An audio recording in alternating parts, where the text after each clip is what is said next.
Our Sun wasn't always thought to be the centre of the solar system. The ancient Greeks and those that came before them believed that the Earth was the centre of the universe, the geocentric model, and everything else, including the Sun and other stars, orbited around it. It wasn't until good quality telescopes were invented, and after painstaking observations by astronomers such as Copernicus, Galileo and Kepler, that the heliocentric or sun-centric model became commonly accepted. Stars are formed over millions of years as clouds of hydrogen collapse under their own gravity. Eventually, the gravitational pull becomes strong enough to cause hydrogen to fuse into helium, releasing huge amounts of energy in the process.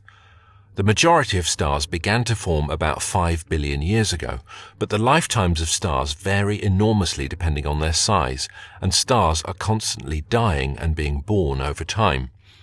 The most massive stars live for only a few million years, whereas the smaller stars, like our own Sun, can live for billions of years.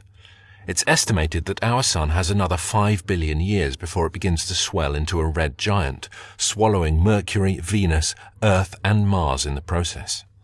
When a star is born from a cloud of hydrogen gas, it quickly moves on to the main sequence where most stars spend most of their lives. The vast majority of the stars in the Milky Way, our Sun for example, are on the main sequence. As a star begins to run out of hydrogen fuel, it swells and cools, forming a red giant star. Red giant stars are, as their name suggests, red and very large. The colour of a star depends on its temperature, ranging from cool red stars through mid-temperature yellow stars like our Sun, through to extremely hot white and blue stars. The hotter a star is, the more power it will radiate, and this luminosity depends on the fourth power of the temperature. If you double the temperature of a star whilst keeping its size the same, the luminosity will increase by a factor of 16. If you triple the temperature, the luminosity increases by a factor of 81. Changing the surface area of a star has a more conventional effect. If you double the size of a star, then its luminosity will also double.